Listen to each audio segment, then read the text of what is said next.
আমার তো ভয় লাগতেছে, আপনি আমার এটা কন্টাক্ট করে দেন। ভাই বললো কন্টাক্ট না। এখন আপনার কি কি প্রশ্ন হয়েছিল, আপনার উদ্দেশ্যটা একটু বলে দেন। যে আসলে আমার প্রশ্ন এখানে লোড আনলোডের বিষয় নিয়ে সবকিছু আসে, এখানে ঘাবড়ানোর কিছু নাই। মূলত কম্পিউটারের মাউসটা ধরা ঠিকঠাক করে শিখে গেলেই আর কোনো সমস্যা নাই। আর নিজের ভিতরে নিজের একটু সাহস রাখতে হবে। টাকামু সার্টিফিকেট নিয়ে যারা পর্যাপ্ত টেনশনে মানসিক ভাবে কষ্ট করে ভুগতেছেন, বিভিন্ন থাকা খাওয়া মনে করেন ঘুম নাই, তাদের উদ্দেশ্য করে বলবো টাকামু সার্টিফিকেট কোনো ব্যাপারই না। যদি আপনার একটু অভিজ্ঞতা, একটু প্রস্তুতি, একটু মানসিক চিন্তা চেতনা যদি স্ট্রং থাকে, টাকামু সার্টিফিকেট আপনারা ইজিলি পাস করা সম্ভব। আমি বিগত কয়েকটা ব্যাচে টাকামু সার্টিফিকেট করেছি। একদম যারা শুধু ব্যাংকের টাকাটা জমা দিয়ে একটু প্রশিক্ষণ নিয়ে, একটু কম্পিউটারের প্রতি দক্ষতা নিয়ে যারা ইনশাল্লাহ পরীক্ষার কেন্দ্রে গেছে, তারা অবশ্যই টাকামু সার্টিফিকেটে পাস করা সম্ভব।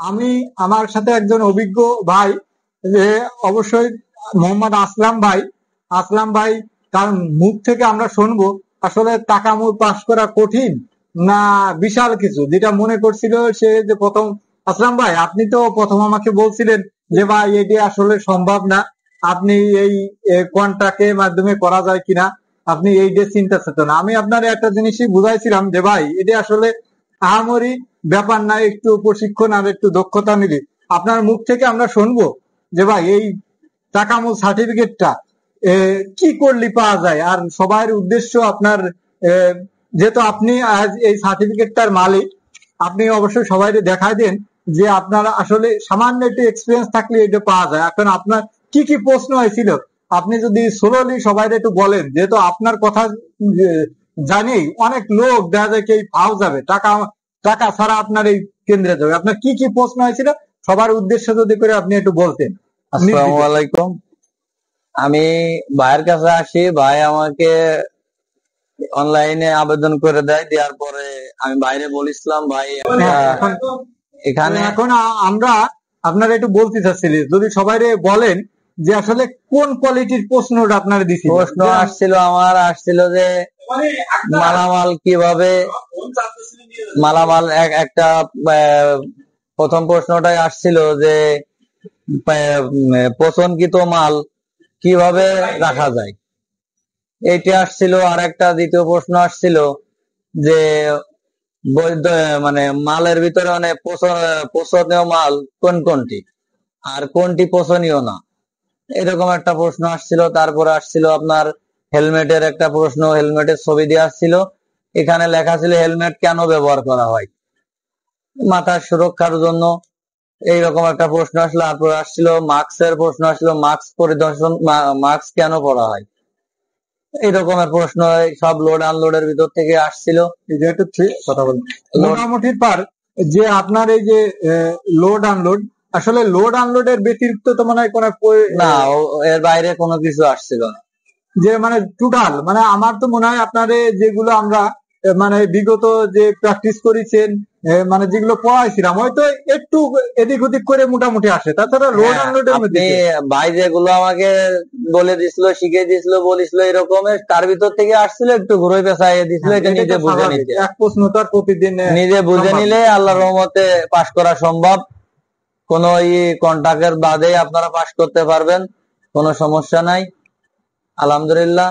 আমি যে পরীক্ষা দিয়েছি, আরেকটা কথা বলি আসলাম বাইরে, যে আসলে এখন তো মোটামুটি কম্পিউটার প্রশিক্ষণ কিছু মাউসটা আপনি সবাই বললেন যে মাউসটা কোন রকমের ধরলেই মোটামুটি টিপলেই প্রশ্নটা দেওয়া যায়, জাস্ট মানে যেটা টিক দিতে হবে সেটা করার পরে এগিয়ে যান। এইটাই তো সবাই একটা জিনিসই বলবো যে একটা প্রশ্ন কমন যেটা পড়ে সেটা ঠিক করে ওই জায়গায় লেখা থাকবে যে ভাই এগিয়ে যান, তাই তো?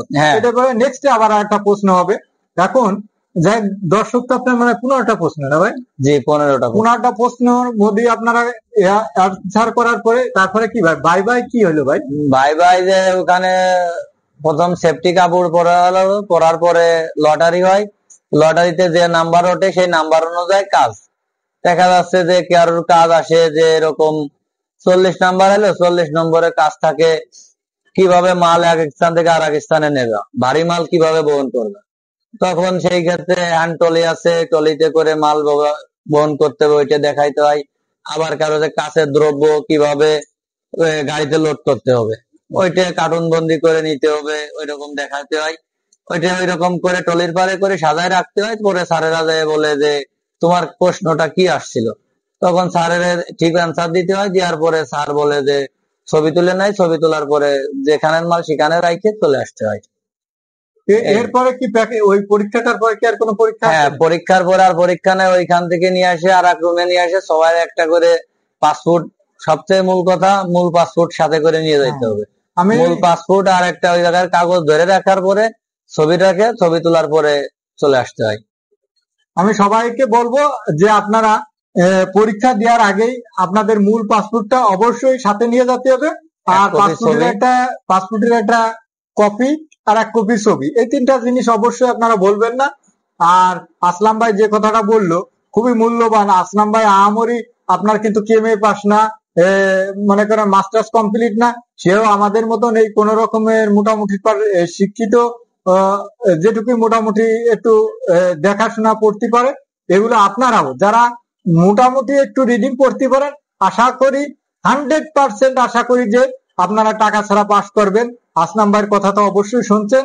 এই জন্যই আপনারা কোনো দালালকে কোনো টাকা দিয়েন না। আপনাদের নিজের দক্ষতা, নিজের প্রচেষ্টা অনুযায়ী আপনারা $50 পেমেন্ট করে আপনারা নিজে কষ্ট করে একটু একটু চেষ্টা করেন, পড়ালেখা অল্প একটু কম্পিউটারে কিছু কাজ শেন, 100% ভাই পাস হওয়া কি সম্ভব? 100% পাস হওয়া সম্ভব। কোনো এটা কি ভাই, আরেকটা কথা বলি, এটা কি কোনো দালালদের টাকা দিয়ে কি পাস করা না সম্ভব? না নাকি আপনার দালালটা যদি যত টাকায় দিকে এই যে আপনার যে কাজ, এই কাজ এগেইনস্টে কি পাস হওয়া সম্ভব? না, দালালে টাকা দিলে দালাল ওই জায়গায় নিয়ে যে বলে দেয় এইভাবে এইভাবে করতে, সেইভাবে করলে পাস আসে, শুধু শুধু টাকা দিয়ে। এটা তো দালাল তো কিছু করে দিচ্ছে না, কম্পিউটার ঠাসিয়ে দিচ্ছে না, যারটা তারই করতে হয়, যার পরিশ্রম তারই করতে হয়। এই জন্য শুধু শুধু আপনারা কেউ কাউকে টাকা দেবেন না। আপনারা নিজের একটু চেষ্টা করে যান, নিজের সব প্রচেষ্টায় ইনশাল্লাহ আপনি সফল হবেন। কারণ আমি বিগত কয়েকটা দিনে আমি এই টাকামূল প্রশিক্ষণের মোটামুটি যেটা একটা কম্পিউটার প্রশিক্ষণের মাধ্যমে এবং কিছু এক্সপিরিয়েন্স দিলে পরে 100% পাস হওয়া সম্ভব। তাই আপনারা যেটা ভুল ধারণা নিয়ে আসেন এগুলো বাদ দিয়ে আপনারা একটু লেখাপড়া করে একটু কম্পিউটারের প্রতি একটু দক্ষ হয়ে 100% পাস করে দেবেন। এই করে আমার বক্তব্য শেষ।